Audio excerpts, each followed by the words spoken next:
together to discuss the right topics at a key time for policing. As we get into more austere times with less resources, for us it's about where you put resources against risk, how you work in a multi-agency partnership arena, what impact looks like and how we actually seek to disrupt and damage organised crime.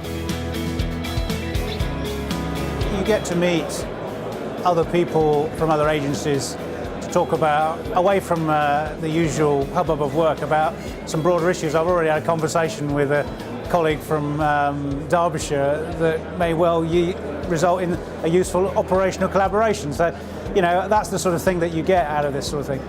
Good morning, welcome to this Socex Conference 2015. The programme that we put together, the quality of the speakers, indicates that this is something that people recognise is of huge value, and that's why we've got 200 delegates here today listening to what the speakers have got to say.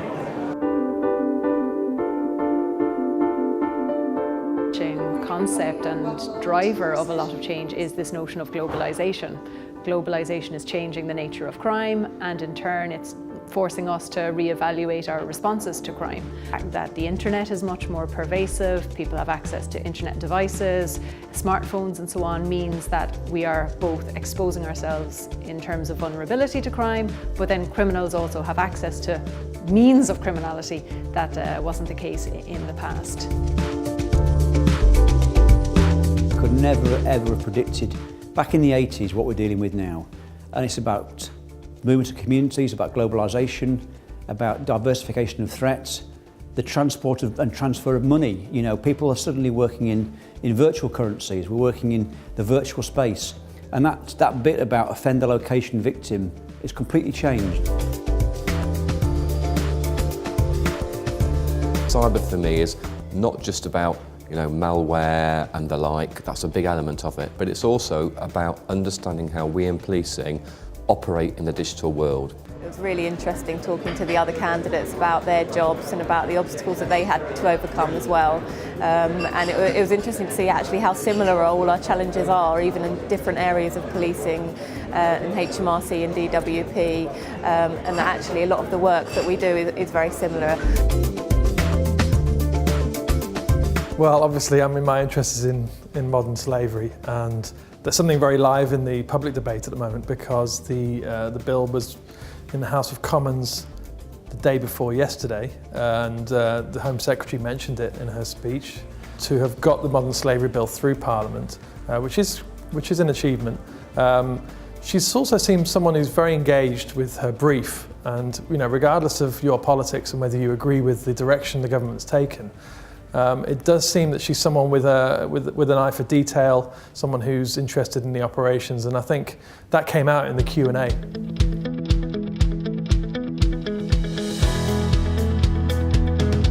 So not only have we had law enforcement there, we've had PCCs, we've had chief constables, we've had the Home Office, we've had partner agencies, and we've discussed the really important topics for policing at the moment around serious and organised crime, including cyber, including modern slavery, including drugs, because we are at a seminal moment in policing where I think we have the perfect storm between ever deepening, ever diversifying, ever more difficult risks, at the same time as vastly diminishing budgets. And it's only right and proper that the key professionals and the key stakeholders have the opportunity to come together and try and describe what the future should look like.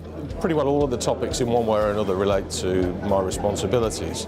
I thought the inputs on drugs were fascinating, particularly the challenge, the discussion, the thinking around the potential benefits of considering some form of legalisation or different approaches. Some of the most senior law enforcement officials from policing and from partner agencies, some really skilled practitioners. We've brought people from the Home Office, those who are involved in the setting of policy and direction, and some key commercial partners. And it's that same concept, I say, about us working together, understanding together. And I think this all helps keep the risk, the agenda, the whole focus on organised crime in people's minds. And what I hope comes out of the next 2 days is that people can return to their organisations, to their forces, and start asking some more challenging questions. So I think the chance to have a conference, the chance for 2 days, on top of the networking, but to hear some good presentations is a brilliant opportunity.